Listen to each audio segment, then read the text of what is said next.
reconnaissables à leurs oreillettes et à leurs valises de protection en Kevlar dépliables.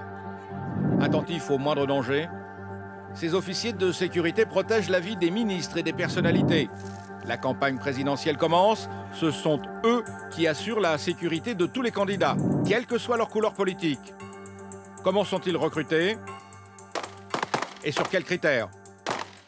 Ils doivent passer des épreuves pour évaluer leur résistance, leur ténacité. Droite, gauche, droite, gauche, droite, gauche. Et ce jour-là, avec la conduite, leur concentration et leur réactivité. Priorité. Ouais. On y va, allez.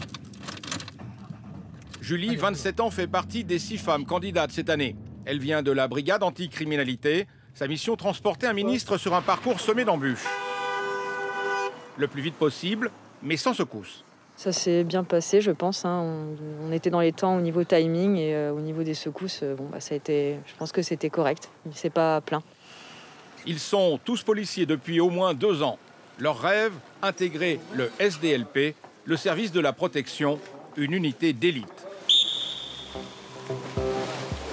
Le but de cette épreuve, tester la détermination des candidats.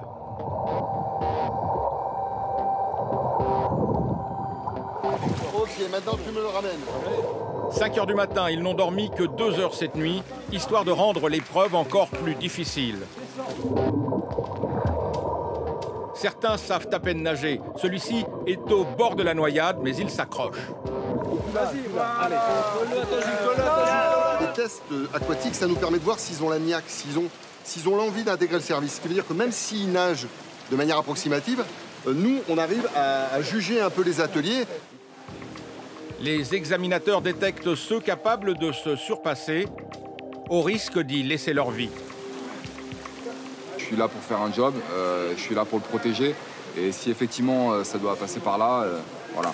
Mais aujourd'hui, je ne me pose pas la question, en tout cas pas dans ce sens-là. S'il faut mettre sa vie en jeu, je mettrai ma vie en jeu. Ouais. Avance. Une épreuve est spécialement conçue pour déstabiliser les candidats. Ils vont perdre tous leurs repères, frapper, insulter, la tête dans une cagoule. Tu as un temps limité de 2 minutes. Si tu prends trop de temps, c'est un échec. Est-ce que tu as compris? Nous retrouvons Julie. Elle doit s'échapper en suivant un mince ruban en plastique. Le tout en silence. Abandonne. C'est assez, on va dire, oppressant du fait qu'on a plein d'informations dans tous les sens. Il y a plusieurs personnes en même temps qui nous adressent la parole. Allez, on rentre.